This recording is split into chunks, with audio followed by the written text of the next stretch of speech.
퇴근길입니다.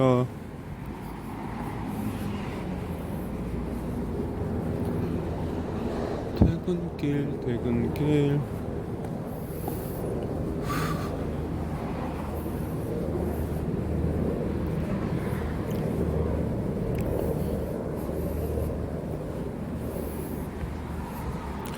요새 와서 개인적으로 회사 업무 보면서 말을 많이 하는 편이기는 한데, 사실 저는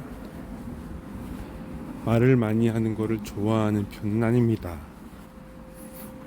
뭐 혼자 떠들고 이런 거 할 때는, 그때도 뭐 사실 편한 건 아닌데요. 후임들한테 뭐 설명해 줄 때 이렇게 막 두세 시간씩 막 설명을 막 해야 되잖아요. 사실 기가 빨려요.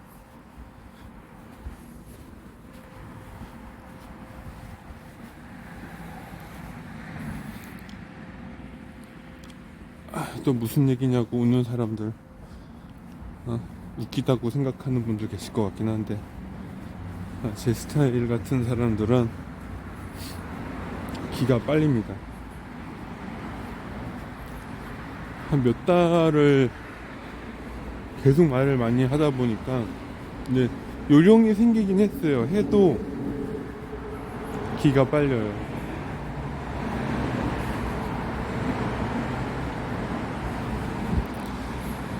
뭐 저소음 시공을 했다고 들었는데, 저소음이 맞나? 오히려 더 시끄러워진 것 같은데, 도로가. 오늘도 천천히 걸어서 약 1시간 코스의 산책길을 진행해 보도록 하겠습니다. 그래서 요새는 얘기를 많이 하는데, 생각보다 말하는 게 체질은 아닌 듯. 그래도 후임들이랑 일을 해야 되니까 열심히 하고는 있는데, 힘든 거는 어쩔 수가 없네요. 그래서 오후나 저녁이 되면 사람이 처져요. 말하느라 힘 빼서. 진짜입니다. 요새 또 워라밸 하는 후임이 한 명 있어서 그 친구 지켜주기 위해서 어떻게든 하루에 업무 하나 종료될 때까지 붙잡고 있는데, 대신에 제 업무를 못하는 거죠. 근데 뭐 어쩔 수 있나요? 그렇게 해서 걔가 빨리 레벨업이 돼야 시간 좀 걸릴 것 같아요. 오늘 그 후임이랑 업무 보는데 좀 이런저런 얘기하면서 했거든요. 뭐 제가 최근에 보조 전원 만드는 거에 좀 관심이 생겨가지고 이것저것 실험을 다 해보고 있는데, 오늘 진행한 거는 트랜지스터 한 개로 셀프 오실레이션 플라이백 컨버터 만드는 거였습니다. 원래 그게 몇 가지 안에 있었는데, 최근에 교수님께 자문 드려서 의견을 좀 구했거든요. 이런 식으로 해보면 어떨까요? 왜냐면 제가 처음에 트라이 했던 게 P심에서 파워심이라고 전력회로 모의하는 툴이 있는데, 거기서 뭐가 좀 잘 안 됐어요. 그 이유를 모르겠더라고요. 그래서 이게 트랜지스터가 동작을 하네, 얘가. 아무리 생각을 분류를 봐도 얘가 동작을 해야 될 것 같은데. 그래서 교수님께 물어 좀 어떻게 지금 해결해서 오늘 실험했는데, 실험은 의도한 대로 잘 됐습니다. 잘 됐는데, 이 셀프 오실레이션 컨버터의 최대 약점인 부하 변동에 따른 출력 전압 변화. 원래 셀프 오실레이션 컨버터가 다 그래요. 특히 얘는 플라이백 타입이다 보니까 출력 부하에 따라서 전압 변동이 더 크거든요.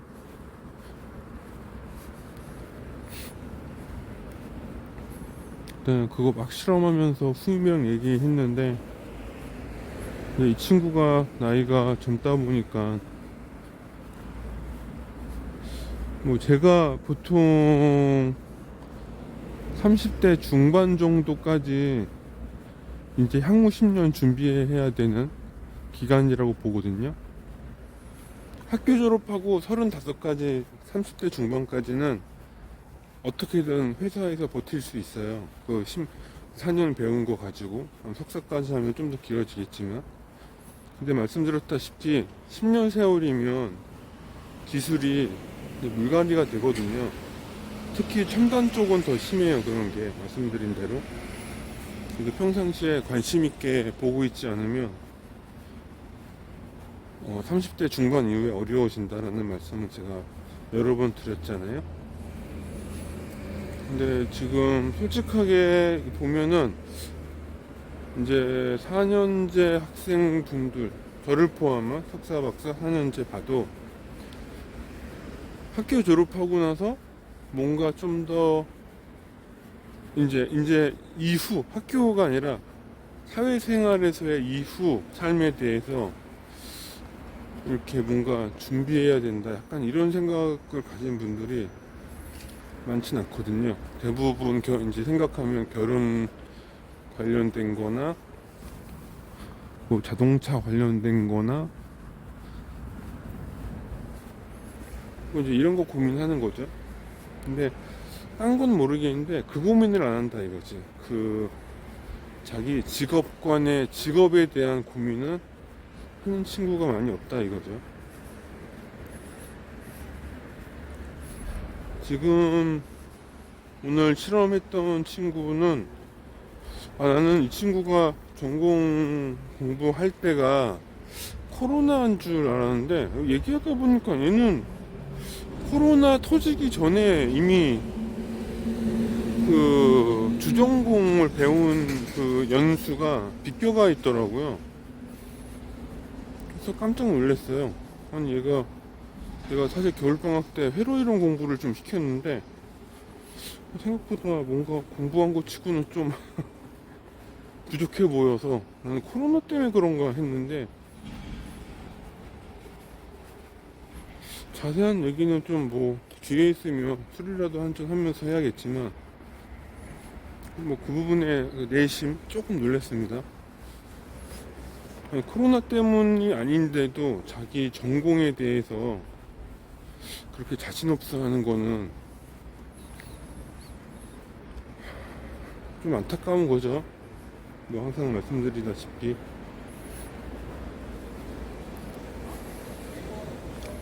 뭐 여러 가지 이유가 있겠죠. 사실 우리나라 대학생들이, 대학생이 되는 우리가 고등학교까지는 의무교육이라서 대부분 다 이렇게 반강제, 그러니까 자이든 타이든 무조건 다니잖아요. 그러다가 대학교 와서 또 대학교는 정말 반강제지. 그렇게도 하시는데 이 와중에 성적에 맞춰서 학과를 선택하다 보니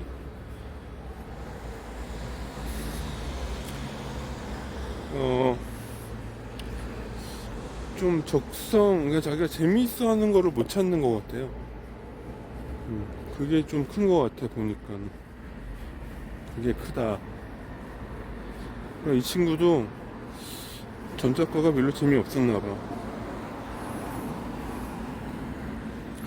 제가 전작과에서 정말 중요하게 생각하는 과목 중에 회로 이론 뭐 이런 거 있거든요. 아니면은 아날로그 회로 이론이나 아니면 운영체제, 마이컴 구조, 디지털 이론, 논리 회로 실험 뭐 이런 거, 이런 거를 엄청 중요하게 생각하는데 생각보다 깜짝이야, 그런 과목에 큰 흥미를 못 느꼈던 친구이지 않았나. 어떤 이유가 있는지 모르겠지만, 어떤 배경이 있었는지 모르겠는데 그렇다고 하더라고요. 물어보니까 본인 말로는 군대 갔다 오고 나서 엄청 신나게 놀았다고 하는데, 사실 엄청 신나게 놀았으면 성공한 거죠. 그러면 성공한 거지 뭐. 놀기라도 했잖아. 공부를 안 했으면 놀기라도 해야 돼. 솔직하게. 공부를 하던가 놀던가. 중간 애매한 거 하는 친구들은 좀 망합니다. 그래서 그렇구나 라고 생각이 들더라고요. 그래서 이런 친구가 후임이면 어떤 식으로 교육해야 되나 생각이 좀 또 복잡하더라고요. 친구가 요새 이제 일하면서 약간 뭐 좀 흥미를 느꼈나 어쩌나 모르겠는데 실험 같은 거 하면서 뭐 이것저것 물어봐요. 근데 이게 답변을 친절하게 해주고 싶어도 친절하게 할 수가 없어요. 나도 내가 전자과 출신이지만 내가 전자공학도로서 이런 거를 구두로만 듣고 이해할 수 있었다면 내가 왜 전기공학과까지 와서 박사과정 했겠어. 나도 모르니까는 찾아 우리 은사님 만나가지고 공부했던 거지. 그거 기회마저 얻었으면 사실 얘랑 별반 다르지 않았다 이거지. 석자학위 하나 더 있는 거 빼고는.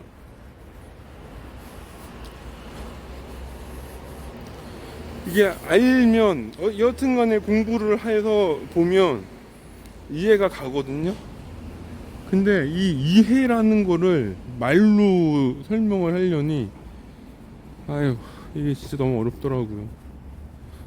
아니 트랜지스터 VC 전압 찍는데 0V일 때랑 0V 아닐 때랑 설명해 주는데 이제가 알아 듣고 있나? 이해하고 있나?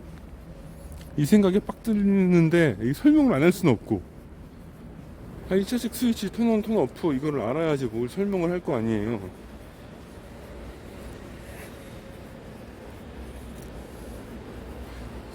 아 참 어렵더라고요. 문제입니다.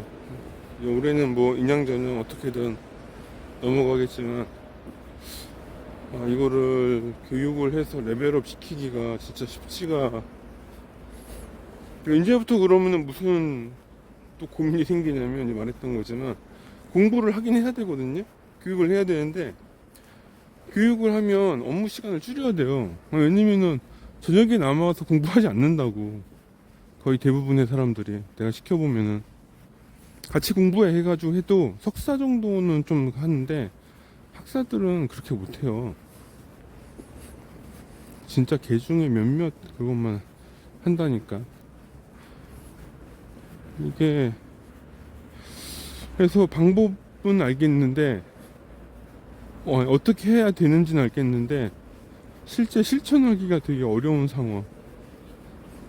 그래서 회사 오셔서 자기 선임들한테 업무적인 거 물어보고 할 때 선임들이 화내고 짜증내고 괜히 알아듣지 못하는 이상한 외계어 쓰고 해도 후임들이 이해해 줘야 돼요. 이거를 안 배운 사람한테 쉽게 설명한다는 게 진짜 이게 보통 문제가 아니에요. 요새 와서 자꾸 또 이런 또 현상들이 생기고 있어요. 이제 나도 좀 마음 풀고 편하게 대하고 가급적이면 저녁에 퇴근시켜주고 이러니까 막 이제 일할 때 질문을 해. 근데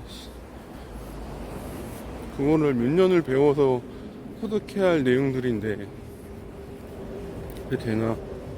아무리 전작가라고 해도.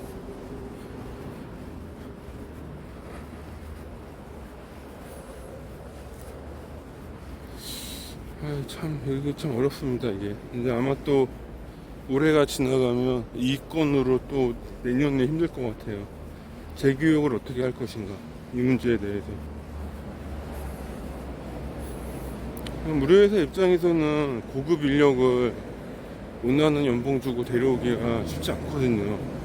아무리 회사 환경이 좋아도.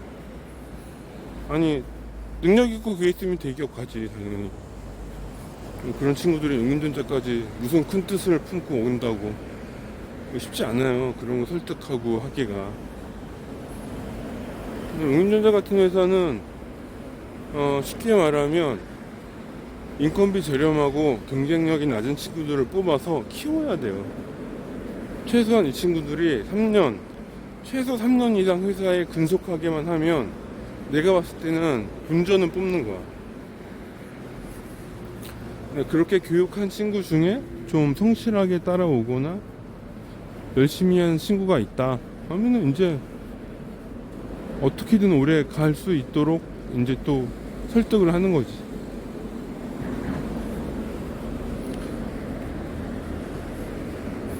이제 아니면 나처럼 똘끼 충만한 친구들 찾아야 돼. 아, 난 딴 거 필요 없고요. 그냥 자재나 사주세요. 뭐 이런 친구들 찾아야 되는데 이런 친구들이 많이 있을지 모르겠어요.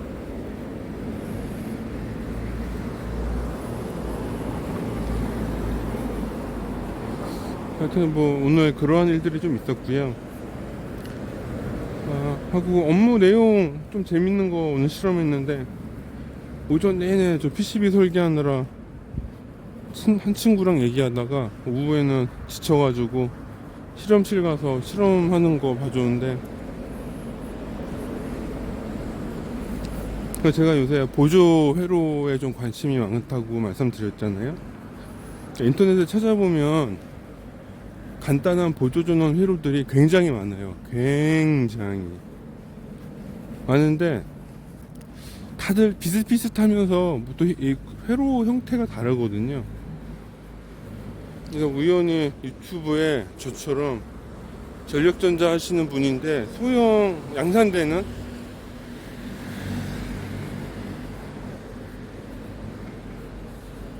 롬사라고 유명한 회사가 있어요. 유명한 SIC 게이트용 컨버터를 티어다운 하신 분이 계시더라고요. 그 영상을 우연히 찾았어. 그래서 이거를 티어다운 할 수 있구나 라는 걸 그때 딱 깨달아가지고 이제 에폭시 그거 녹이는 게 아니지, 에폭시를 부드럽게 해서 분해하는 화학 케미컬 사고 액에 담궈가지고 인터넷에서 컨버터 한 5종류 사가지고 다 뜯어봤거든요.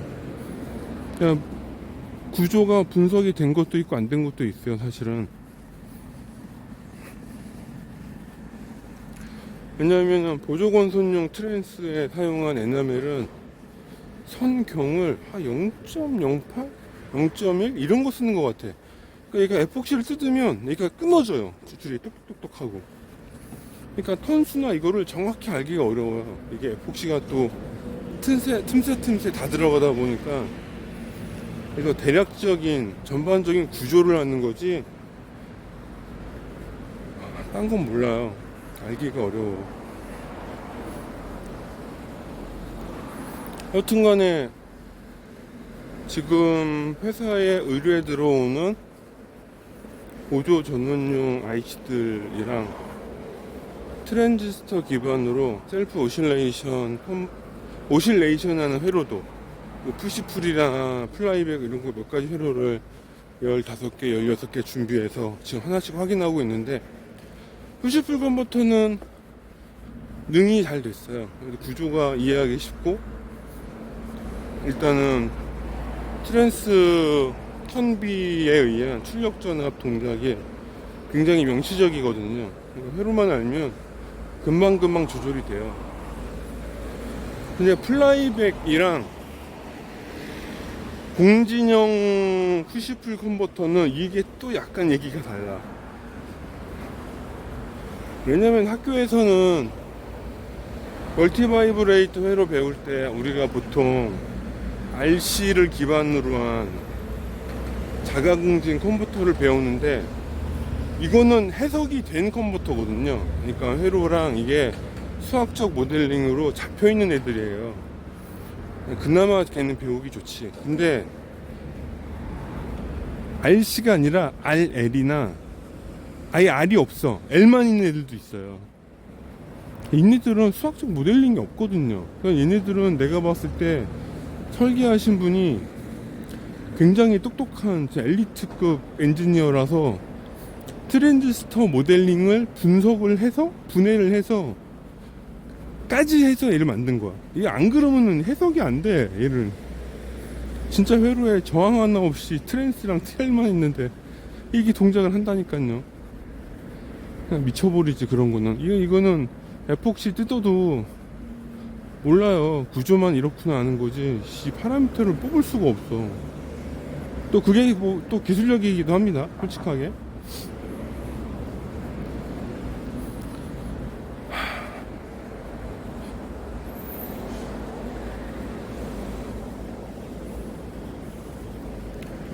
여튼간에 해서 거의 다 확인했는데 마지막까지 해석 확인이 안 된 게 3개가 있었거든요. 그게 원 트랜지스터, 플라이백 타입, 자가공진 컨버터. 굳이 영어로 하면 원 트랜지스터 플라이백 셀프 오실레이션 플라이백 컨버터 뭐 이 정도 되는 건데, 얘 하나랑 그 다음에 푸시풀 셀프 오실레이션 컨버터. 이거는 이제 분석된 거가 이미 있어서 다른 형태의 회로를 얘기하는 거예요. 그러니까 푸시풀이라고 다 똑같지 않으니까요, 구동 방식이. 그거 하나 남아있고, 총 2개. 그 다음에 마지막에, 이 마지막 게 좀 어려운데, 얘가 롬사의 MG2J 요 양산 제품 분석한 건데, 눈으로 보면 구조는 대충 파악이 되는데요. 얘가 회로에 파트가 거의 없어요. 특수한 코어 재질을 쓰지 않았나 약간 유추를 하고 있는데, 사실 뭐 그런 제품을 아무렇게나 구입할 수 있는 건 아니거든요. 그냥 굴러다니는 일반 제품을 분석해서 만들 수밖에 없는데, 문제는 멀티바이브레이터까지는 건 알겠는데, 얘가 뭐 RC나 RL 구조가 아니라 그냥 L만 있어요. L. 트랜스만 있어. 그러니까 진짜 이거는 초아날로그 고수가 만들었다고 뺏기는 해석이 안 되는 거죠.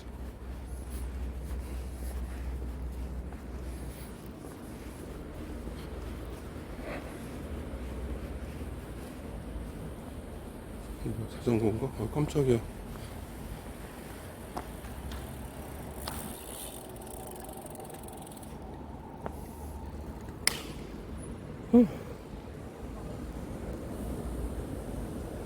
왠지 뒤로 가 있어야 될 것 같다.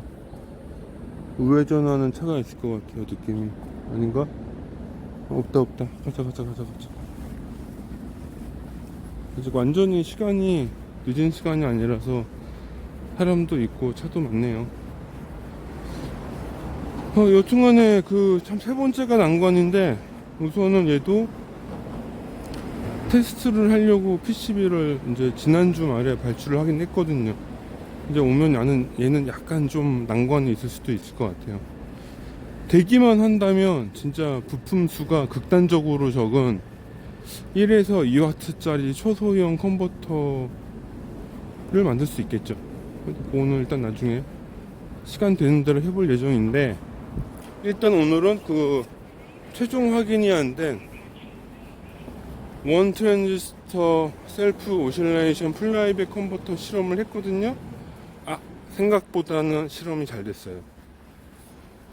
오실레이션도 굉장히 잘 되고, 와트도 이제 이게 부하 따라 출력 전압 변동이 좀 있긴 한데, 여튼간에 10V, 12V 정도 나오더라고요. 그러니까 무부하에서도 1차 측 트랜지스터가 열이 나긴 하는데, 어차피 트랜지스터는 150도까지 그냥 자연 쿨링으로 견디거든요. 지금 한 100도까지 올라가더라고요. 물론 내가 에너지 넣고 내가 에너지 빼다 보니까 스위칭 손실이죠, 그대로. 여튼간에 그거 빼고 정상 동작 조건에서 0.5, 0.8W까지는 동작을 확인했기 때문에, 얘는 그냥 코어만 작은 거 써주면 그냥 일반 센싱용이나 이런 거 만드는 건 뭐 아무 문제 없을 것 같아요. 스위칭 주파수도 한 평균 120kHz 전후라서 딱 적당합니다. 물론 더 낮아도 되는데, 생각외로 오실레이션이 잘 생겨가지고.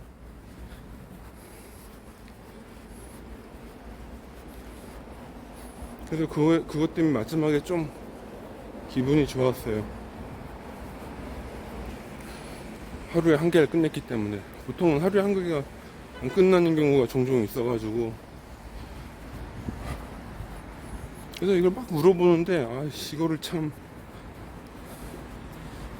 사람들이 저희 고객사의 고객들 있잖아요. 거래사 이제 회사분들도 오전 전용으로 플라이백을 많이 써요. 또 소자도 많고 하니까. 근데 이게 전력전자 전공하신 분이 아니시면 이해가 어려운데, 플라이백 설계하기가 쉽지가 않아요, 실제로. 정말 이거 쉽지 않습니다. 왜냐하면 차가 많네. 플라이백은 부스트 계보의 컨버터란 말이죠. 토폴로지이기 때문에 부스트 인덕터에 저장된 에너지를 전류로 출력을 해서 전압을 승합하는 구조거든요. 그러니까 전류를 출력 그 원으로 쓰기 때문에 부하 저항이 반드시 있어야 되고요. 부하 저항이 변하면 출력 전압도 바뀌어요. 그러니까 인덕턴스가 바꾸는 거는 저장하는 에너지 양을 결정하는 거지 출력 전압이나 이걸 결정하는 게 아니거든요. 그거는 전류 제어하는 거에 따라 달라지는 거기 때문에 이런 거 공부하시는 분 아니시면 제가 이상한 말 한다고 생각하실 건데 그렇게 많이 쓰는 플라이백에 그런 비밀이 있습니다. 그래서 플라이백 쓰시는 분들은 반드시 응민전자 같은 회사에 자문 구하셔서 진행해야지 해야 돼요. 안 그러면 힘들거든요. 여튼간에 그거 해결 잘 된 거랑 또 이제 오늘 좀 기분 좋은 게 뭐가 있었냐면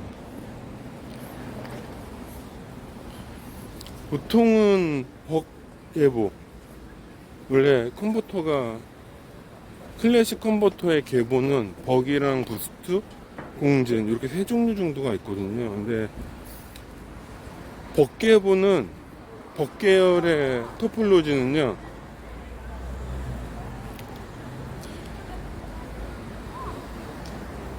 좀 나쁘게 말하면 트랜스 설계에서 그 전기 용량 능력만 체크하면 돼요. 뭐 정말 쉽게 얘기한다면 그냥 단순하게 딱 단도직입적으로 제어하고자 하는 전기 용량을 수용할 수 있는 자성체냐만 확인되면은 우선은 설계를 할 수가 있거든요. 근데 부스트 같은 경우는 전기 용량도 확인해야 되고 인덕턴스가 나오는지도 그러니까 별도 과정이 한 번 더 있는 거죠. 인덕턴스를 조절을 해야 되니까. 그러니까 전기 용량이 맞아도 인덕턴스 값 맞추려면 코어를 약간 가공, 설계 변경 이런 걸 좀 해야 됩니다. 보통은 내가 이걸 왜 했지? 내가 이거 갑자기 3000% 빠졌네 얘기하다 보니까. 여튼간에 오늘 해서 뭐 재밌는 게 뭐였냐면 이 플라이백을 하는데 교수님께서 저한테 이 말을 하시더라고요. 야 승원아, 트랜지스터 동작이 세츄레이션 영역에 들면 스위치가 꺼진다 이 얘기를 하시더라고요. 저번 주말에. 그래서 응? 아니 세츄레이션 영역 되면은 그냥 고정전압에 고정전류로 리미트 걸리는 거 아닙니까? 했더니 교수님께서 아니라고 트랜지스터류가 그러니까 DC 전압, 그러니까 동작 중에 DC 전압이 허용치 이상으로 발생되면 그 터놓은 그 동작이 죽는데요. 그러니까는 파괴된다가 아니라 동작이 스탑이 된다고 하더라고요. 그래서 이 꺼진다는 거예요. 그래서 트랜지스터가 언제부터 그런 동작을 했지? 세츄레이션이 있는 건 알고 있었는데 세츄레이션이 되면 스위치가 꺼진다고? 제가 잘 지금 이해한 건지 모르겠어요. 저는 그때 그렇게 받아들였거든요. 그래서 제가 파워심 시뮬레이션이 잘 안 됐었나 봐요. 예전에 설계했을 때 되게 간단한 회로인데도 뭔가 얘가 계속 켜져 있더라고. 스위칭 셀프 오실레이션이 일어나야 되는데 모의 실험에서 안 되더라고요. 그래서 이게 엄청 제가 그때 짜증은 그냥 아니 이 세상 시온 회로가 왜 안 되지 막 난리치고 있었는데, 근데 오늘 실험 파형 중에 약간 그런 파형이 좀 나왔어요. 근데 이게 스위치가 꺼져서 꺼진 건지 플라이백 트랜스가 그러니까 자와 세츄레이션이 발생해서 꺼진 건지 잘 모르겠어. 우선 그 비슷한 동작이 나오긴 했거든요. 그래서 제가 파형을 해봤는데 교수님께 다시 나중에 확인해 볼 거예요. 이게 좀 되게 재밌는 동작이었거든요.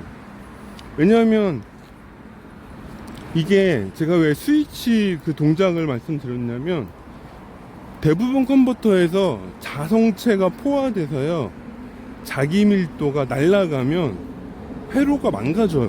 대부분의 컨버터들은. 왜냐면 자성체가 날아가면 인덕턴스가 빵이 돼요. 인덕턴스가 빵이 되면 자기 밀도 빵이고 자기 저항도 빵이고 그냥 쇼트 상태가 돼버려요. 그러니까 과전류가 흐르거든요. 그러면 그 전원이 걸려있는 스위치가 홀라당 태워먹습니다. 용량이 크건 작건. 그래서 원래 오늘 파형이 만약에 플라이백 트랜스포머의 세츄레이션 때문에 내가 본 파형이라면, 원래 회로가 키자마자 바로 죽었어야 돼. 원래는 아무리 전력이 약한 SOT23 트랜지스터라도요, 컬렉터 에미터 계속 턴온으로 해서 5V 걸면요 그냥 한 방에 확 죽거든요. 아마 전작과는 다 아실 거예요 이건. 근데 오늘은 죽지 않았다고. 죽지 않고 마치 IC 전류가 선형으로 쭉 인덕턴스 때문에 IT분의 DT분의 DI 변화량이 그대로 쭉 선형으로 가다가 어느 지점에서 갑자기 얘가 질소함수적으로 증가해요. 전류가 거기서부터 발단이 된 거죠. 그러면서 트랜지스터 VC 전압이 처음에 슬금슬금 질소함수적으로 올라가다가 어느 구간에서 갑자기 위쪽으로 완전 피크를 팍 쳐요. 그때 스위치가 꺼지는 거예요. 스위치가 딱 꺼진 다음에 VB 전압이 확 떨어지고 IC 전류가 확 감소하니까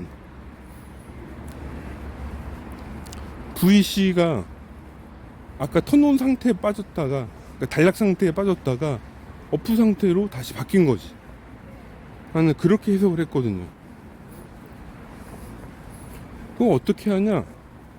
그 인덕터의 입출력 전압 전류는요 항상 연속적이에요. 그러니까 AC 신호만 건너갈 수 있다는 거는 다들 이제 아신다고 하면은, 트랜스에서 나오는 전압이나요 전류가 항상 어떤 기울기를 갖고 있어요.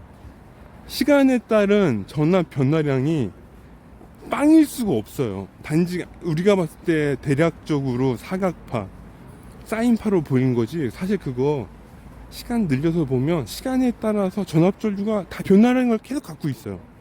계속 시간에 따른 트랜스에서 나오는 전압 파형이 직선이 될 수가 없거든요.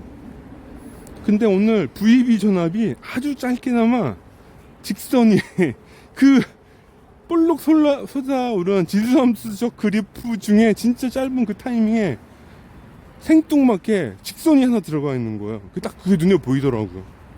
나 그래서 그때 알았어요. 교수님께서 말씀하신 마그네틱 세츄레이션에 의한 동작 중지가 아니라 트랜지스터 세츄레이션에서 스위치가 꺼지는 현상이 이거가 딱 그 생각이 들더라고. 확실하진 않았지만 그게 굉장히 오늘 사실 재밌었어요. 나 119 섰을 때 파형 다시 봤는데, 원래는 트랜지스터 베이스 전압 구동하는 신호도 트랜스 세컨더리 쪽 권선이거든요. 그래서 전압 변화가 이게 아날로그적으로 나와요. 아날로그적으로 이게 연속된 그 선이어야 되는데, 그 꺼지는 그 순간에만 얘가 딱 그 수평이에요. 수평.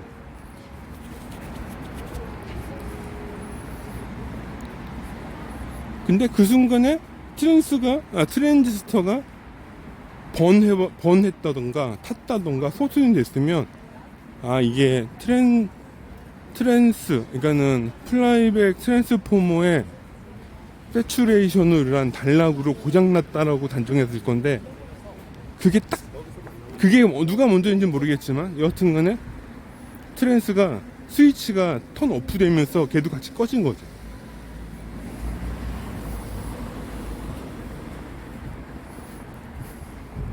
그래가지고 오늘 여기 유튜브 영상 올린 거 보신 분들은 알 텐데, VC 전압이 온에서 어프로 갈 때 약간 쌓인 이렇게 봉우리가 하나 봉긋하게 서 있어요. 보면은 되게 신기합니다 그거. 그래서 실험하다가 좋은 현상 하나 찾아서 조금 내심 기뻤습니다.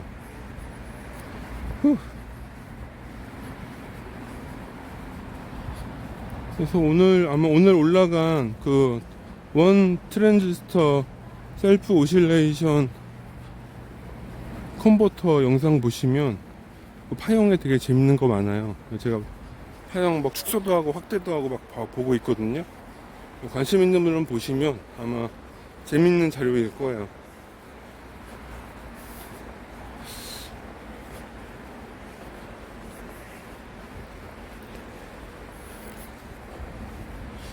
여튼간에 그런 거 하는 건 좀 재밌더라고요. 후임이 그걸 잘 이해를 못해서 좀 어려워하는 문제가 있긴 하지만 여하튼간에 저는 엄청 재밌게 하고 오늘 실험했습니다.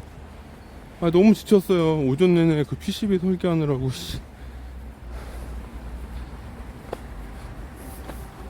그러니까 연구실에서 뭐 해서 또 그 실험이 끝났잖아요. 근데 또 다른 얘기 해야지. 지금 이제 제가 후임들한테 회로 설계랑 PCB 설계랑 같이 시키고 있어요. 이것 때문에 제가 상무님이랑 엄청 얘기를 많이 했는데, 상무님은 걱정하시는 거죠. 애들이 잘 못하는데 왜 자꾸 시키면서 너는 왜 자꾸 애들한테 화를 내고 이런 상황이 생기니까 상무님이 걱정하시는 거죠. 근데 저는 이렇게 생각하거든요. 우리 용인전자가 작은 기업이라서 그런 게 아니에요.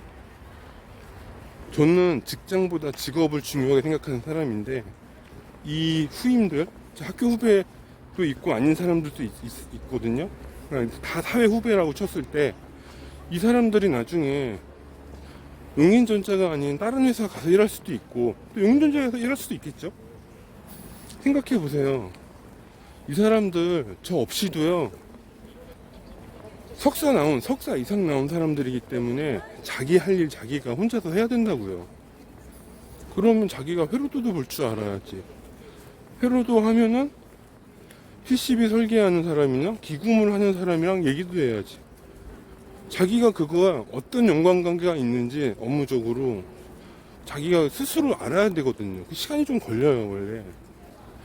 제가 그것 때문에 올 한 1분기 2분기에 진짜 목소리 득도할 뻔했어. 하도 소리 질러가지고. 제가 아기에 찬 게 아니라, 얘들 너무 답답한 얘기 해가지고. 근데 꼭 필요하거든요.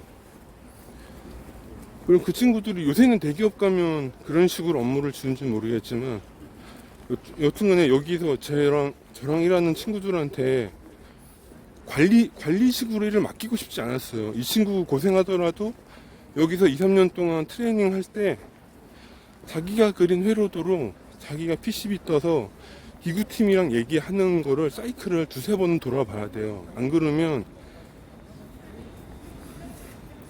나중에 자기가 힘이 없어져. 권한이 없어져.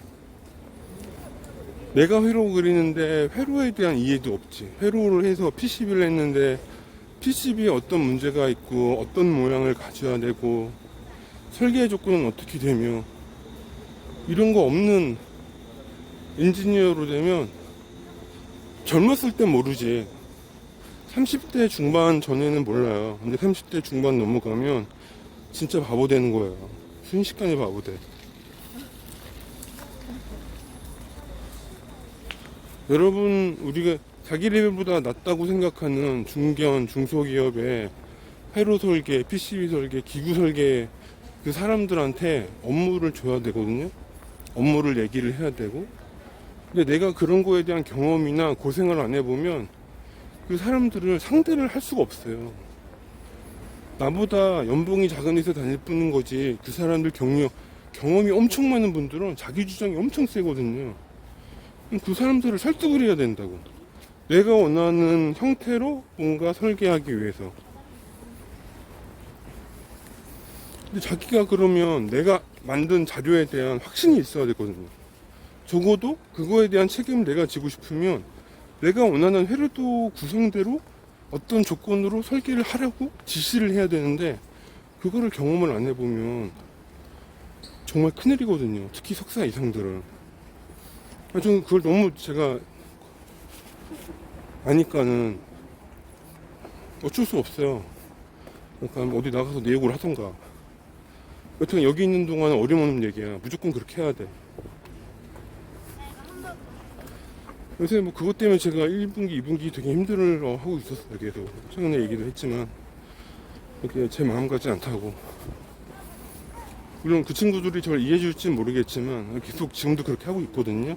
근데 요새는 좀 순하게 집에도 좀 일찍 보내주면서 대화할 때는 꾹 참으면서 인내하면서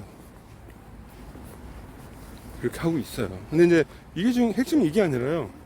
오늘 계속 느끼고 있는 건데 이게 학교 연구실 성향이 확실히 차이가 나더라고요.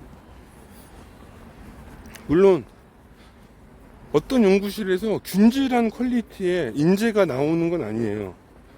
분명히 그거는 공부하는 학생들에 따른 케이스 바이 케이스가 있거든요. 근데 그래도 평균적으로 좋은 학생들 퀄리티가, 그러니까 뭐 좋든 나쁘도 아니라 그 평균적인 퀄리티가 나온다 이거죠. 어떤 연구실들을 가면. 근데 우리 명지대학교 같은 경우는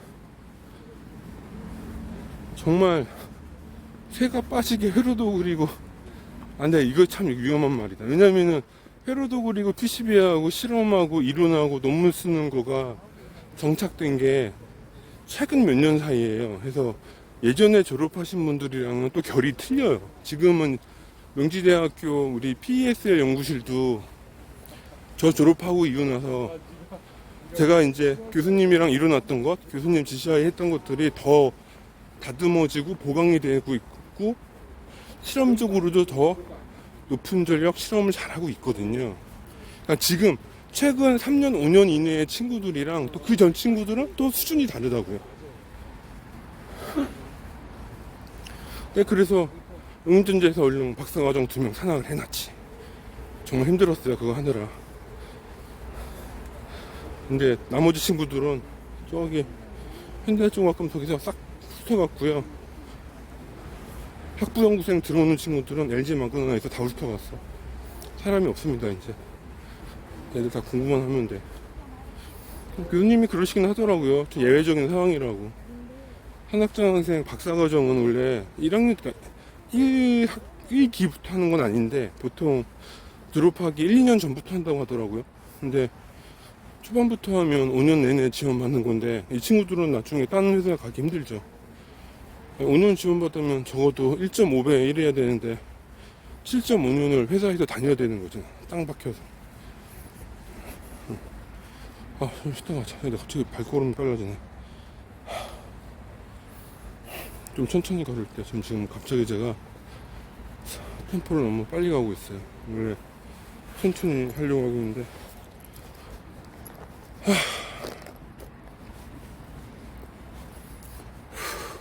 천천히 이렇게 템포가 빨라지면 저쪽을 줄여야 돼요. 제가 요새 너무 템포를 달려서. 자, 여튼간에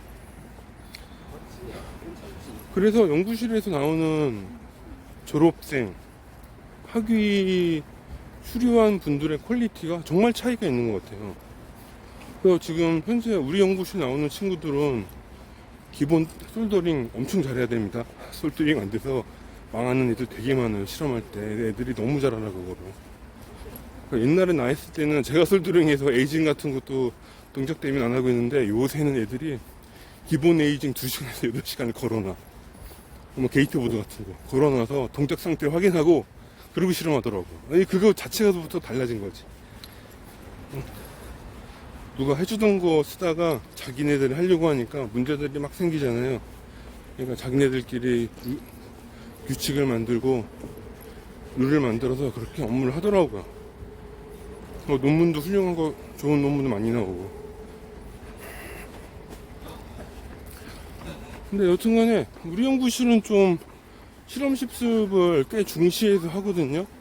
우리 이준영 교수님이랑 친하신 교수님들은 다 그런 경향이 강해요. 우리 이론 교수님이나 교통대학교 이재범 교수님, 그리고 저기 인천대학교 윤한신 교수님. 윤한신 교수님은 실험적인 건 모르겠는데 그분은 인베디드 소프트웨어 개발 장인이에요. 이런 말 좀 신기하죠. 요새는 예, 그런 장인분들이 많아요. 하고 내가 이거 전북대는 이게 자주 만나뵙지 못해서 하긴 하는데 저기 교수님 한 분 계세요. 전북대 전기공학과에도 한 분 계시고 우리 국민대 한상규 교수님 거기 연구실도 엄청 빡시게 하거든요. 딱 이분들은 딱 거기에 학회 가면 이분들끼리 모여요. 이 실습 장인들이 있어. 실습 더하기 이론을 하는 교수님 팀이 있어요. 그러니까 이분들끼리 모여서 딱 술 마셔요. 다른 교수님들 안 노시더라고요. 내가 가만히 보니까. 이런 말 하면 또 혼나겠다 나중에. 이 교수님들 특징이 있어요. 특징. 정치색이 진짜 없어요. 정치활동 잘 못해. 또 그런 분들이랑 또 잘 어울리지 않아요. 그게 특징이 있어. 교수님들이 보면은. 하고 욕심, 실험 장비 욕심, 소프트웨어 욕심 엄청 많으세요. 진짜 미칠 것 같아요. 가끔 우리 연구실. 근데 여기 이제 최근에 이재범 교수님, 이룬 교수님도 장비 사는 거 보면은 이분들은 참 누가 좀 후원 좀 하면 좋겠다고. 왜냐면 전력전자가 이 장비 싸움이거든요. 사실 재력이 있어야 돼요. 실험 제대로 하려면 학교에서 하기가 쉽지가 않죠. 회사 지원 있지 않는 이상은. 여튼간에 힘들어. 얘기하다 보면 또 여기까지 오게 됐네. 그래서 제가 우리 회사 훈련을 봤는데 이 연구실의 결이 너무 틀려요. 그러니까 어떤 연구실들은 사실 이런 실험 장비나 이런 회로도 작업하는 거에 대한 커리큘럼이 내부적으로 없는 연구실도 있잖아요. 그러니까는 지금 있는 친구가 그런 연구실 스타일인 것 같아. 보면 바로 알아요. 보면 이런 거 보면 회로도 그릴 때는 아트웍 할 때 바로 합니다. 바로.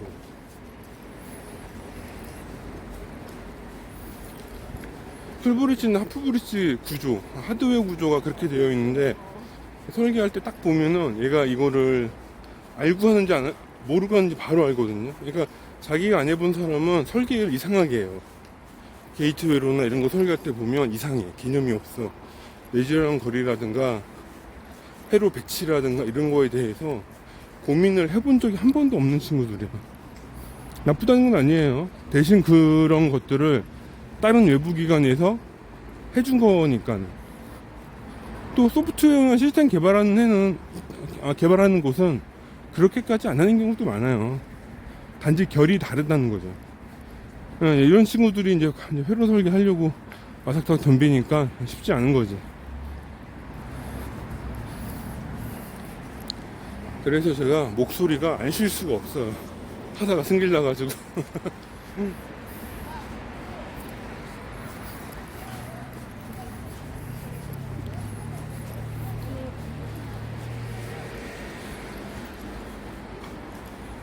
세상에 석사 졸업한 사람한테 디시링크 캡을 왜 하프브릿지 레그에 전압 루프 짧게 잡아야 된다고 설명하는 건 진짜 삶에 태어나서 처음이었어.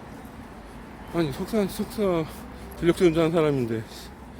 근데 처음에는 이해를 못했는데 생각해보니까 그런 식으로 업무를 안 한 거죠. 이 친구들은.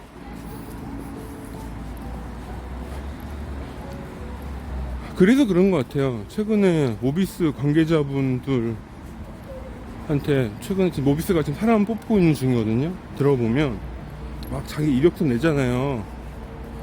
이렇게 포트폴리오 만들어서. 근데 그런 말을 한대요. 그거 다 믿으세요? 자기 안 믿는다고. 야, 예리해. 이 말씀 하시는 분 정말 장인이야, 장인. 업무 장인, 연구개발 장인데다가 이제 하드웨어 기반으로 전력전자 하던 분이라서 딱 그거 보고 아는 거예요. 이 사람 했나 안 했나. 거기에 논문이나 실험 엄청 화려하게 하는 사람들은 무조건 의심하는 거예요. 그거 박사 혼자서 5년 한다고 될 일 아니거든요. 그래서 석박사는 거기 이력 그거 할 때 쓸데없이 막 이력 막 자기 참여했던 거 다 적으면 안 돼요. 그게 마이너스 요인이야. 당장 나 같은 사람한테도 이거를 다 했다고 생각할 리도 없고, 했다면 물어보거든요.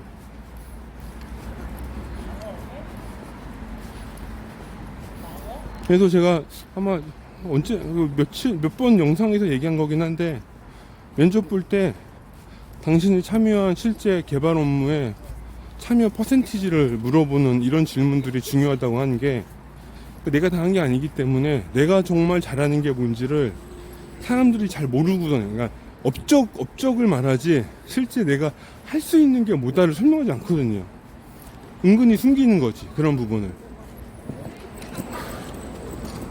아하, 또 저 킹란이 저 둘이서 터나 타고 간다. 아이 참, 사고 나면 어쩌려고. 여튼간에 그런 좀 재밌는 일들이 있었어요. 이게 연구실마다 좀 다르구나. 실제 대기업에서 사람 뽑을 때 이런 부분들을 참고할 수밖에 없겠구나. 여튼간에 저는 이제 뽑은 인력의 평균 근속 연수를 3년이라고 가정하고, 최소 3년이라고 가정하고 3년 동안 쓸 수 있는 훌륭한 사람들을 만들어서 이제 최대한 같이 일해보는 거를 목표로 하고 있습니다. 뭐 이게 무슨 팔자 좋은 소리냐. 근데 저는 이게 용인전자랑 제 색깔이 좀 맞아요. 저는 성격이 글려먹긴 했지만 알아요. 저도 뭐 같이 뭐 하는 거 좋아해요. 같이 공부하고 알려주는 거 좋아합니다.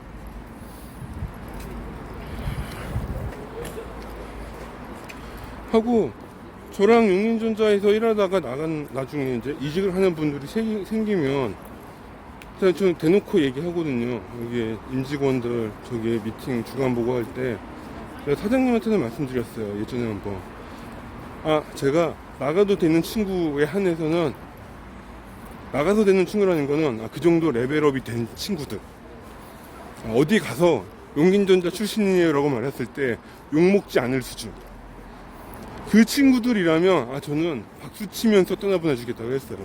회사 소개시켜주겠다고. 근데 그 정도 하려면 정말 죽자 살자 해야 돼요. 회사만 열심히 다니는 걸로는 어림도 없는 얘기야.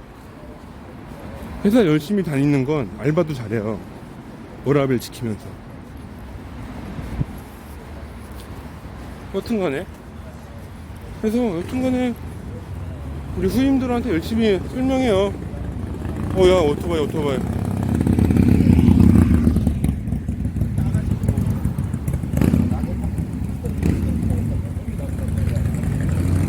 오야, 처음다.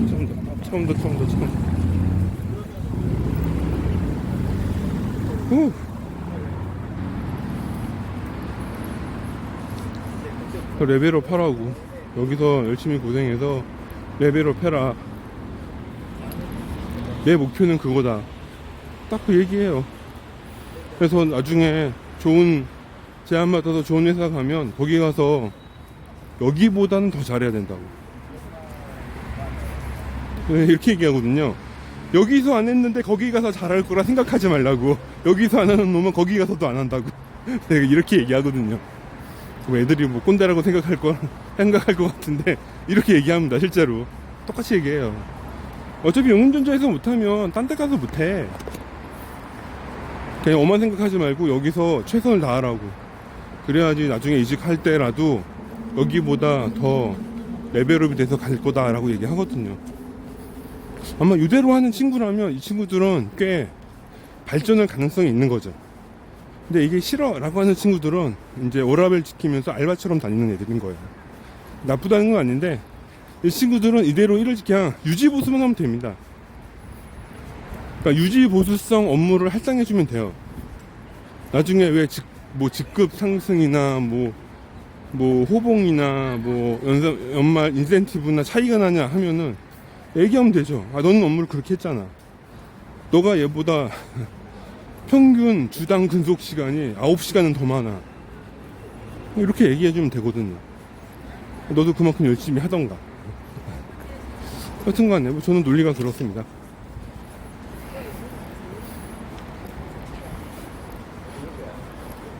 이러다가 나중에 또 용인전자가 엔지니어 학습, 아니 교육 학습장 되는 거 아닌지 몰라. 그런 생각 있으신 분들은 용인전자에 사람 보내주세요. 제가 갈굼에는 잘 견디도록 교육해서 보내드리겠습니다. 욕하진 않습니다. 때리지 않아요. 그냥 업무적으로 얘기하는 것 뿐이에요. 네. 이제 이런 것도 웃으면서 얘기하는 상황이 됐네요. 정신 차리려고 노력하고 있는데 작년 말부터 좀 정신이 너무 났던 것 같아. 바램을 줄이고 좀 더 느긋하고 편한 마음으로 후임들 봐야지 보려고 하고 있어요. 너무 몰아붙이지 않고 좀 생각하면서 따라올 수 있게 그러려고 합니다. 여튼간에 뭐 후임들이 잘 따라줘야 할 텐데, 그래도 확률적인 거라서 사람도 많지 않은데. 진짜 초록불 걸렸네요. 좀 이따 가겠네.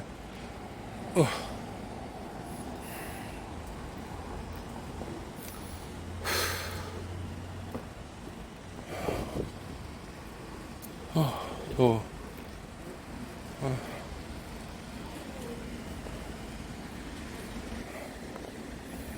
그나저나 좀 사람이 들어와야 되는데, 이게 사람 뽑으려고 해도 사람이 없어가지고. 우리는 어지간히 초심자도 좋아하거든요. 근데 사람 뽑아야 돼요. 근데 사람 자체가 진짜 없어. 그나마 좀 요새 뭐 혼자만의 생각으로 다행이라면, 이렇게 요새는 개인 채널 운영하는 유튜버 활동하는 분들이 많잖아요. 옛날에는 영끌이니 투자니 막 이런 소리 하는 인간들만 있었는데, 요새는 좀 약간 어른이나 사회 충고하는 분들도 좀 계세요. 저는 그런 영상 즐겨보는 편인데, 그런 문화가 좀 더 많이 번져서 좀 더 진중한 태도로 사회생활하는 분들이 많아지면 좋겠어요. 그렇다고 뭐 진중하지 않는 사람이 많다는 건 아닙니다. 그런 거 있잖아요. 너무 뭔가 이제 시대가 바뀌었다는 거죠. 옛날처럼 이제 한국 주변의 환경이라는 게, 한국이 막 조금만 해도 더 많은 걸 얻을 수 있는 환경은 아니니까, 지금은 우리가 더 노력해도 노력하는 것 대비 얻는 게 적어지는 시대라고 생각하거든요. 그러면은 그런 얻어지는 거의 규모의 차이로 인해 나는 그런 노력이나 고생을 하고 싶지 않아 라고 말한다면 우리나라의 발전이 뭐가 있겠어요. 진짜 발전 하나도 없는 거지. 그런 거를 좀 없애고 싶어요. 엔지니어가 엔지니어 일 열심히 하게. 이러려면은 정치가 좀 도와줘야 되는데. 이거 참 이쁘다.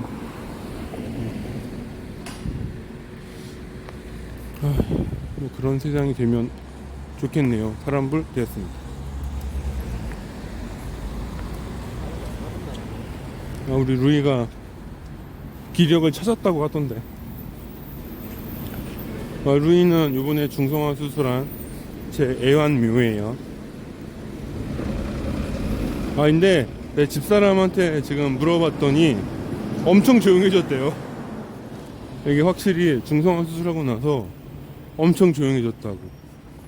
근데 그와 동시에 마취가 이제 풀리고 상처가 아무니까 얘가 이제 자기 기분이 마음에 안 들면 핥히고 깨문대요. 나 집사람 표현 진짜 웃겨. 지금 이제 아직 회복 중이라서 약 먹여야 되거든요. 입에다 약 넣으면은 막 핥힌다고. 막 이러고. 고양이 이게 소리 있잖아요. 이렇게 자기 그 경고음 내는 거. 그런 모습 한 번도 안 보였는데 이제 약 먹이니까는 그런 행동을 한대요, 얘가. 이렇게 웃겨 죽겠습니다, 지금. 주말에 가서 빨리 실밥 그거 떼고 제가 다시 데리고 와야지. 집에서 애들한테 혹사당했을 거야, 아마. 일주일 내내.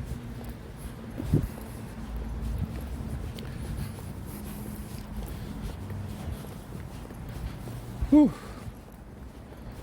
오늘 또 뭐 이런저런 얘기한다라고 또 하고 있네요. 약간 슬픈 것 같기도 해요. 이런 얘기를 허심탄회하게 얘기할 만한 분들이 많진 않아가지고, 그냥 얘기 통하는 사람이 있어도 사실 하루에 1시간씩 어떻게 통화해요. 연인도 아닌데 우리 사귀는 남녀관계도 아닌데, 남녀관계도 1시간 통화하는 거 쉽지 않잖아요. 이런 거 계속 얘기하기도 쉽지 않고.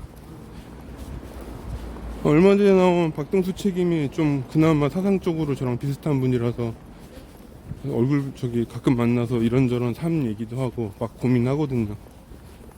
근데 그분도 뭐 일이 바빠가지고,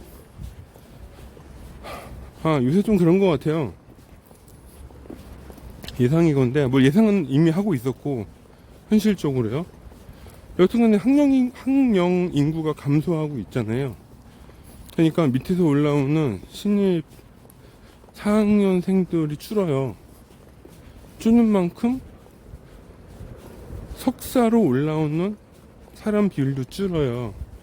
당연히 박사도 줄겠죠? 그 준 숫자에서 공과 대학교, 전기공학과, 전력전자 전공을 나누는 겁니다. 그러니까 사람이 줄죠? 그러니까 사람이 없어요. 졸업생이 너무 뻔한데, 우리나라 전국에 전기공학과, 순수 전기공학과 전력전자 하는 연구실 10개도 안 돼요. 10개 좀 되려나? 연구실당 100명 나와도 100명이야 1년에. 10명 나오면 졸업한다고 쳐도 1년에 100명이라니까요. 근데 LG마그나 이런 데에서 한 2, 3년 만에 400명 뽑았다고. 와, 내가 그 말 듣고 진짜 깜짝 놀랐거든요. 진짜 이 회사가 미친듯이 사람 뽑았구나. 아마 조건 엄청나게 세게 줬을 거예요. 얘기 들어보니까 초년생 연봉이 엄청 세다고 하더라고요. 오히려 중간급보다 더 많이 받는다고, 비슷하게 받는다고. 그러니까 LG 마그나 간 거겠지. 하여튼간에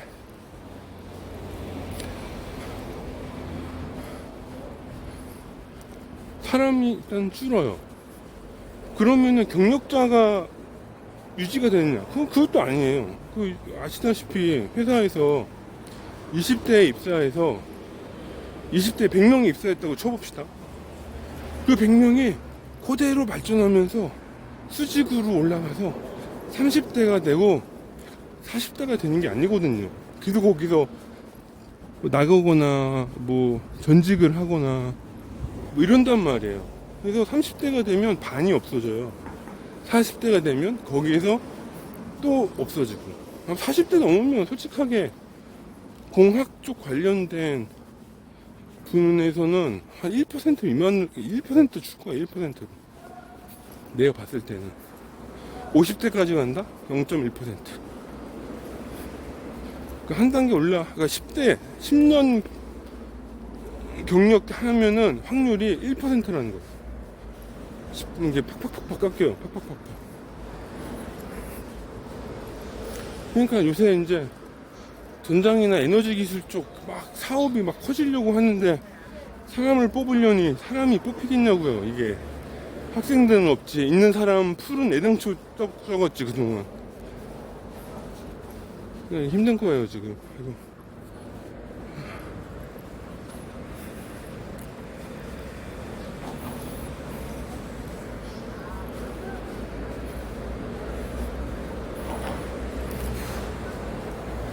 그래서 이 사람 구하기가 정말 쉽지 않아요. 그러다 보니까 제 생각인데, 인서울이나 좀 주거 환경이 좋은 곳에 있는 회사들은 사람 뽑기가 용이할 겁니다.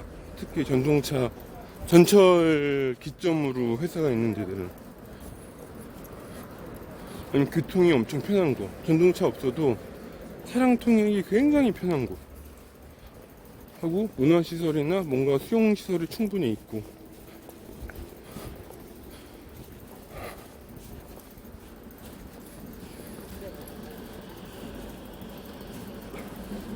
물론 앞으로 이런 기조가 유지될지는 미지수긴 합니다만, 그럴 가능성이 충분히 높죠. 그래서 내가 봤을 땐 충북 이하, 충남, 경북, 경남, 전북, 정남 이런 데는 기업체 사람 뽑기 쉽지 않을 거라고 생각해요.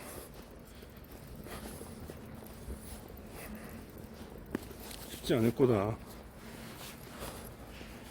특히나 이게 특정 분야의 사람 뽑으려면 더더군다나 더 쉽지 않을 거다.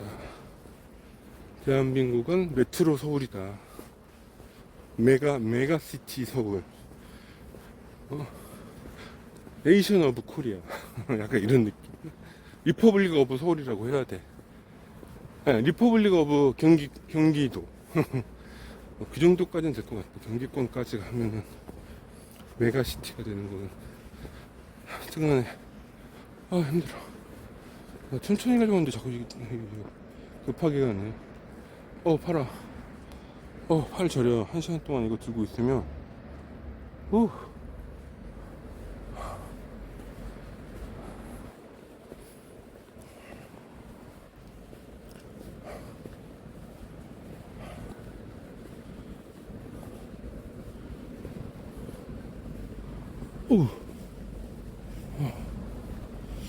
근데 이 시간에도 아파트 불이 많이 안 켜져 있네요. 뭐지? 벌써 자는 건가? 항상 반 이상이 꺼져 있는 것 같아요. 신기해. 저는 뭐 자정 넘어 자는 습관이 있어가지고 늦게까지 있다 보니까 뭐 좀 이상하긴 한데.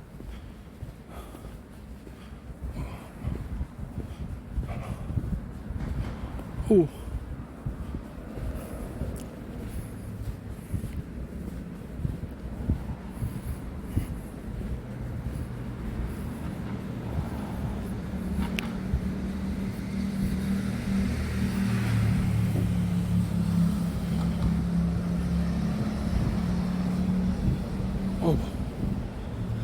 우와.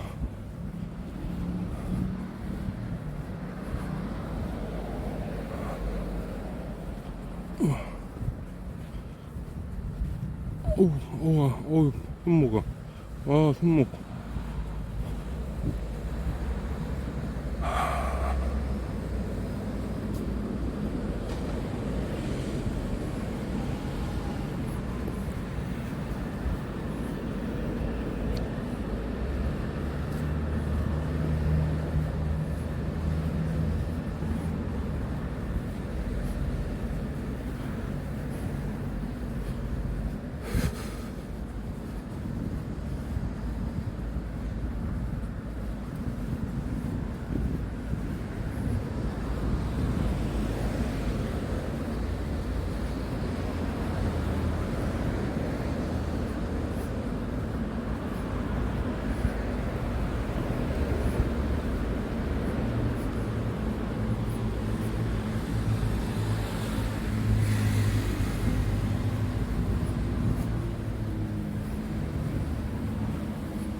그래서 외주 개발업이 시장이 커지지 않을까라는 생각을 좀 해요.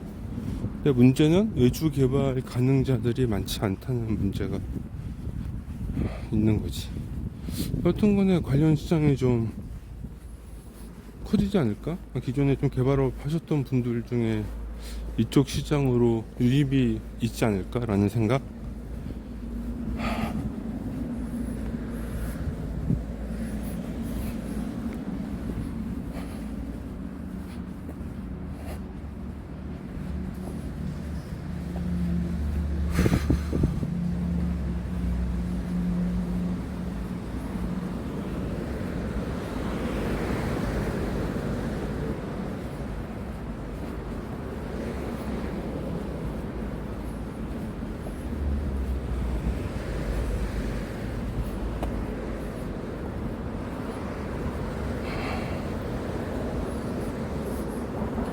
최근에 이런 개발 케이스를 좀 봐서 말씀드리는 거예요. 여기 약간 지방에 있는 자동차 쪽 회사인데 사람이 없어서, 아니, 자동차 차량용 인베디드 소프트웨어 개발이 필요하다는데 사람이 없대. 그래서 제 아는 분을 소개시켜 드렸거든요. 그래서 지금 업무를 하는 것 같더라고요. 근데 그분 보니까 딱 그 생각이 들었어요. 이게 쉽지 않구나. 앞으로 이런 어려움들을 겪게 될 회사들이 많이 있겠다. 저번 시간에 말했잖아요. 지금 차량용 컨트롤러 시장, 컨트롤러 하기도 애매해. 거의 CPU급이거든요 사실은. 멀티코어로 된 CPU급 제품들이 이제 나오고 있어요. 엄청 다양하게 많은 회사에서. 아니, 원코어 성능 엄청 높은 원코어도 프로그램 짜려면 쉽지 않은데, 이게 투코어, 포코어 이렇게 들어가 있는 칩이면 이 프로그램 짜기가 얼마나 어렵겠어요. 다중코어인데, 그죠? 그럼 핀이 적나? 핀이 뭐 100핀, 200핀, 300핀 이게 아니에요. 400핀, 500핀 막 이래요. 규모 더 크면은 정말 BGA 같은 경우에 맘먹고 크면은 막 1000 몇 핀, 막 2000 몇 핀 이렇게 가거든요. 근데 그런 거는 정말 개인 개발하기 진짜 힘들어. 그게 엄청 고급 기술일 건데 이런 걸 할 수 있는 국내 엔지니어가 몇 명이나 있겠어요. 아마 모비스에도 이 정도 소프트웨어 만약 지금 오토사 인증된 차량 지역에 개발하시는 분 수가 내 생각하기엔 수십 명 안 될 거예요. 연구원이 2만 명 있다고 해도 2만 명 중에 그런 고성능 차량용 제어기에 뭐 AI 들어가고 막 이런 거 되는 회사가 많을까? 이 생각하거든요, 솔직하게.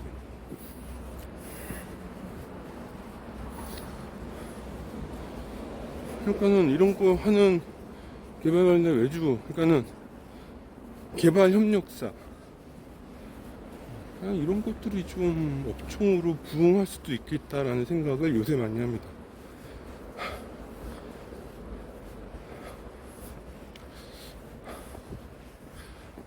거의 다 와가는데, 그런 면에서 요새 또 재밌는 게 있어요. 제가 약간 경계하는 건데, 회로 툴 관련된 거예요. 저는 케이던스사 ORCAD를 엄청 좋아하는데,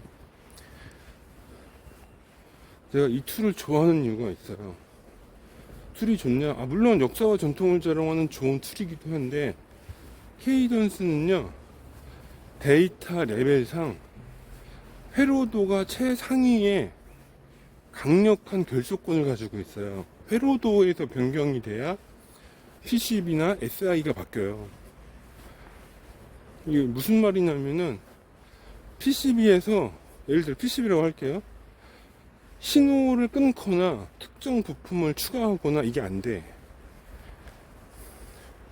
이게 안 돼요.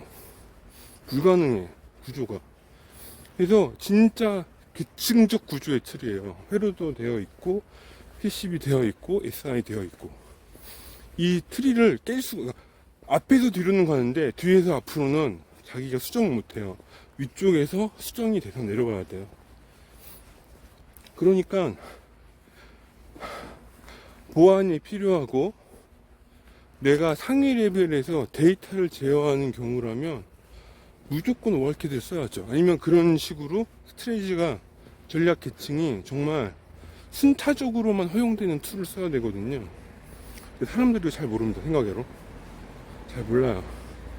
그래서 제가 피케드 같은 툴 별로 안 좋아해요. 제가 사실 RTM도 배워보려고 하다가 포기한 게, 인터페이스가 정말 복잡해서도 싫어했지만, 그 전략 구조가 얘네는 회로를 그려도 PCB 레벨에서 이 회로 간섭 없이 독립 설계가 되거든요.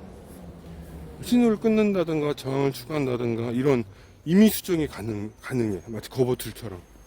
근데 원래 그러면 안 되거든요. 그러면 회로도 그린 사람이 바보 돼요, 바보. 그 뭐냐, 회로도 내가 그리고 PCB는 저쪽에 있으니까 저쪽에 귀속이 되는 거지.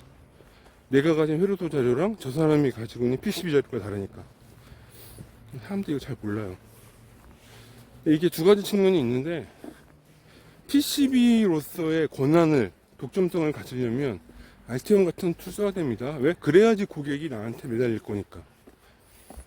이거 PCB에서 수정해서 그쪽 회로도 쓰면 안 된다고. 그냥 여기서 수정합시다. 이렇게 해버리거든.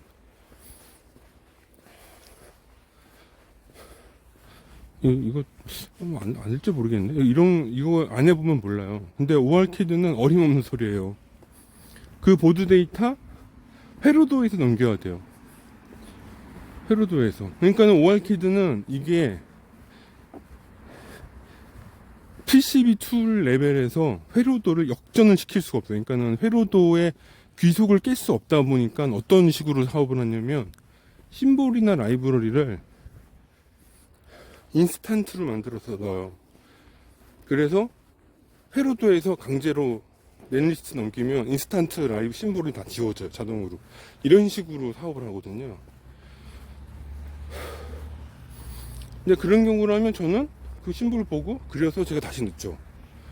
그래서 뭐냐면 회로도 그린 사람한테 항상 권한이 있어요. ORCAD나 케이던스 툴은 뭐가 됐든 간에 아무리 욕을 하고 뭘 하고 난리를 쳐도 무조건 회로 그린 사람이 최상위권자예요. PCB에서 뭘 조작을 할 수가 없어. 회로도에서 뭐 뜯어 고쳐야 돼요. 근데 알티엄이나 피케드 같은 이유는 중간에 그 사슬을 끊어버리고 독립 데이터를 만들어 버리기 때문에 영업적, 그러니까 사업적으로는 맞지만 저처럼 회로 귀속권이 나한테 있기를 바라는 사람한테는 진짜 상성이 안 좋은 툴이라는 거죠. 애들이 너무 멀리 한다. 그래서 내가 알티엄 별로 안 좋아해. 근데 요새 학생분들이 글을 많이 쓰는 게 되게 우려인 거죠. 뭐 지금 크랙 버전이 잘 돌아다니고 있어서 그런 것 같긴 한데, 그런 면에서는 ORCAD 좀 반성해야 돼요. 크랙 좀 풀어야 되는데, 이런 식으로 가다가는 진짜 알티엄한테 시장 다 뺏기겠어요, 나중에.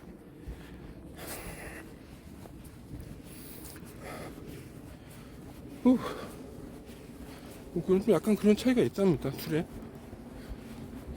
그래서 나중에 고가 PCB 회로도 툴을 보시면 이 두 개의 링크, 인터커넥션된 관계의 주종이 회로도에 있어야지만 기업체에서 개발자인 내가 권한을 갖고 밑에 회사들을 컨트롤할 수 있다 이거죠.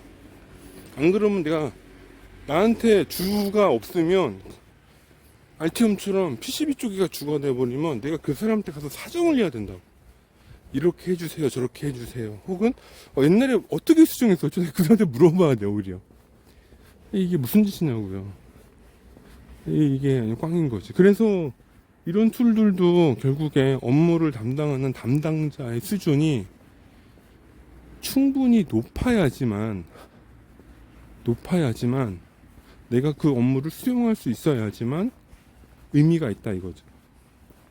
근데 그러려면은 전력전자, 에너지 기술이라는 걸 떠나서 회로도, PCB, 기구팀과의 업무, 협업 이런 것들을 하려면 어떻게든 간에 툴, 데이터에 대한 주가 나한테 있어야 돼요. 내가 또 그걸 책임질 수 있어야 된다고. 안 그러면 의미가 없어요. 이거 귀찮다고 자꾸 딴 사람 시키잖아요? 그럼 대기업 10년 다녀도 나중에 10년 뒤에 내 손에 남는 게 없어요. 저는 이런 걸 엄청 중요하다고 생각하는 사람입니다. 그런 면에서 용인전자가 빨리 PCB 툴을 좀 구매해야 되는데 지금 너무 기구 설계 툴을 올해 너무 많이 사가지고 좀 시간이 걸릴 것 같아요. 어쨌든 뭐 이런 얘기 하면서 마치도록 하겠습니다.